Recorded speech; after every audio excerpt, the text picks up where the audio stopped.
You're not afraid about death? No. In fact, I almost feel good at the approach of death. Why? You have a nice wife. All that's okay. But you see,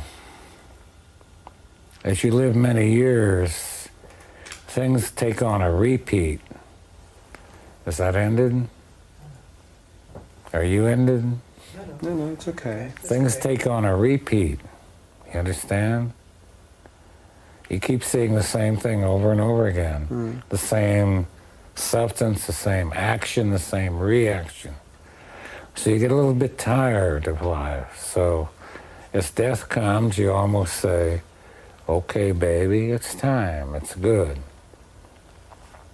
So I know I have very little fear of death. In fact, I almost welcome it. Did you ever read Malcolm Lowry's Under the Volcano? Yeah, I did, and I yawned myself to shit. Why? Why? Because, like any other writer, there's no pace, there's no quickness in his lines. There's no life, there's no sunlight. When you write, your words must go like this. Bim, bim, bim, bim, bim, bim, bim, bim, bim, bim, bim, bim. Each line must be full of a delicious little juice, flavor. They must be full of power. They must make you like to turn a page. Bim, bim, bim. What these guys do, they say, well, in blah, blah, blah, da, da, da, there was a porch chair. The flies were walking around. You see, they're too leisurely.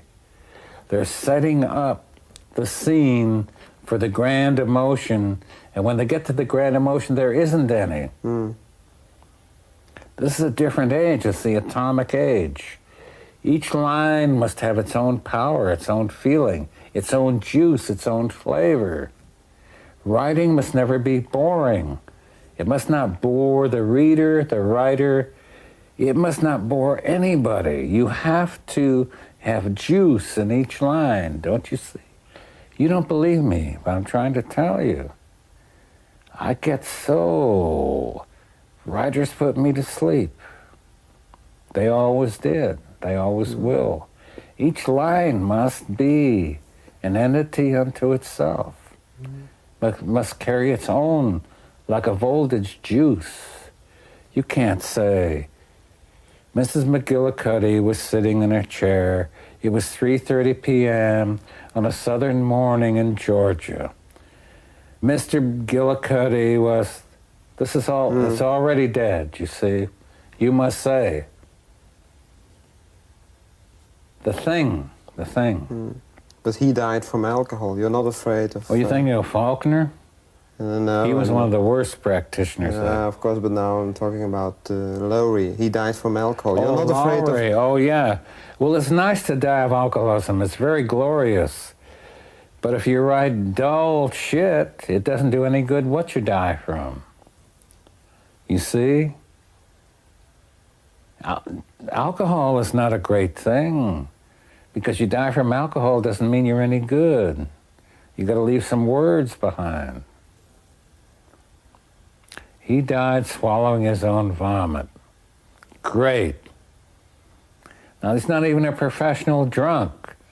When I really have a big drunk, I put my head on the side of the mattress and let it like this. So if I vomit, it's just going to go to the floor. This man's not even a fucking professional drunk. Besides that, it's bad, dull writing. Next question. For Christ's sake, do you have another question? Yeah.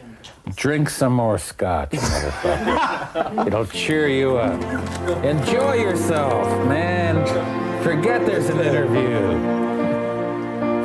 I like you as a person, by the way.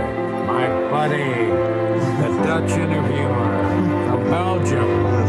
We're tough men together through the horrors of life.